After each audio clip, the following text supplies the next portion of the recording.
Everyone, কেমন আছো তোমরা সবাই? আশা করি তোমরা সবাই খুব ভালো আছো আর আমরাও খুব ভালো আছি। আজকে দেখো বিকালবেলায় বোন এক জামবাটির জাম নিয়ে বসে পড়েছে আর বসে বসে আরসিবির হাইলাইট দেখছে, যেটা শেষ হয়ে গেছে আজ থেকে এক সপ্তাহ আগে।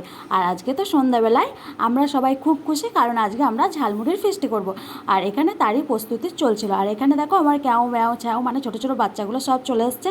আর আমার থেকে ওদের আনন্দ তো ডবল, সেটা ওদের হাসি মুখগুলো দেখলেই বুঝতে পারছো।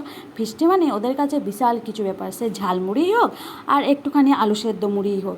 তারপরে দেখো আমি এখানে এক জামবাটি মুড়ি নিয়ে বসে গেছিলাম মাখাতে। আরে বাবা, তোমরা যেন আমাদেরকে ছোটোখাটো রাক্ষস ভেবো না, আমরা এই মুড়িটা টোটাল 11 জন মিলে খাবো। তারপরে দেখো এত বড় একটা জামবাটি নিয়ে মুড়ির মধ্যে আমরা চানাচুর, লাল মটর, সবুজ মটর, পেঁয়াজ, কাঁচা লঙ্কা, সস, টক জল সমস্তটা দিয়ে মুড়িটা মেখে নিয়েছিলাম। আর এই মুড়িটা মাখাতে আমার টোটাল আধ ঘন্টা সময় লেগেছিলো এক একে দিয়ে। তারপরে আলু কাবলিটাও এখানে তৈরি করে নিয়েছিলাম, তারপরে সবাইকে দিয়ে দিয়েছিলাম। আমরা খেতে থাকি আর তোমরা ততক্ষণ আমাদের চ্যানেলটা সাবস্ক্রাইব করতে থাকো।